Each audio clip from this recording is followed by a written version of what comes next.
अरे बेटा, घर में सब्जी रखने की जगह नहीं होती और तू इतना सारा कूड़ा कबाड़ा उठाकर घर ले आया।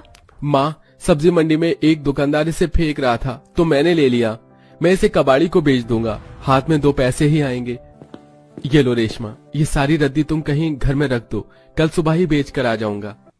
रेशमा वो सारी रद्दी उठाकर घर में रखने लगती है। तभी उसकी नजर कुछ किताब पर पड़ती है और वो उनमें से कुछ किताबें छांटकर अपने परिवार से कहती है, अरे इतनी महंगी महंगी किताबें भला कौन रद्दी में फेंक सकता है। आप जानते हैं कि एक किताब 1500 की आती है। बहू, आखिर ये ऐसी कौन सी किताब है जो इतनी महंगी बिकती है? माँ जी, ये गवर्नमेंट जॉब की तैयारी के लिए किताबें हैं। इन किताबों को वो स्टूडेंट पढ़ते हैं जिन्हें आईएएस ऑफिसर बनना होता है। ये किताब ना होने की वजह से मैंने अपने सारे सपनों को मार दिया। शादी से पहले मैं भी आईएएस ऑफिसर बनना चाहती थी, पर हमारी गरीबी लाचारी की वजह से मेरा सपना अधूरा रह गया। बहू, ये तो बहुत अच्छी बात है। अगर तुम्हारा यही सपना है तो तुम अपने सपने को पूरा करना। हाँ बहू, हम तुम्हारे साथ हैं। हम सब्जियां बेचकर अपनी बहू को आईएएस ऑफिसर की तैयारी करवाएंगे। अब तुम्हारे पास किताबें हैं, तुम आराम से पढ़ सकती हो। बस तुम हमें ये बता दो कि और क्या चाहिए तुम्हें। इतना बोलकर सुमित्रा अपने काम में लग जाती है और रेशमा उन किताबों को खोलकर देखने लगती है। अब इसी तरह कुछ दिन बीत जाते हैं और रेशमा अपनी सास के साथ बाहर बैठकर पढ़ाई करती है और ये देखकर उसकी अमीर पड़ोसन, अरे सुमित्रा, सब्जी बेचने के साथ साथ अपनी बहू के हाथ में किताब क्यों पकड़ा रही है? अरे उसे भी सिखा सब्जियां कैसे तौली जाती है। भला इस उम्र में बहू को पढ़ाकर क्या दिखाना चाहती है?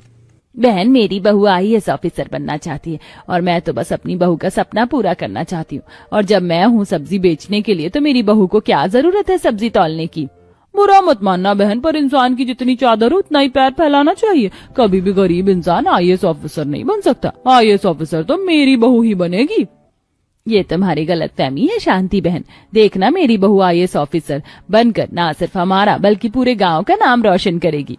सुमित्रा की ये बातें सुनकर शांति को बहुत गुस्सा आता है और वो घर में जाती है और अपनी बहू को आराम से टीवी देखता देख उसका गुस्सा बढ़ जाता है और वो टीवी बंद कर देती है और अपनी बहू के हाथों में किताब थमाकर उससे कहती है, देख रही है बहू, ये मोटी मोटी महंगी महंगी किताबें।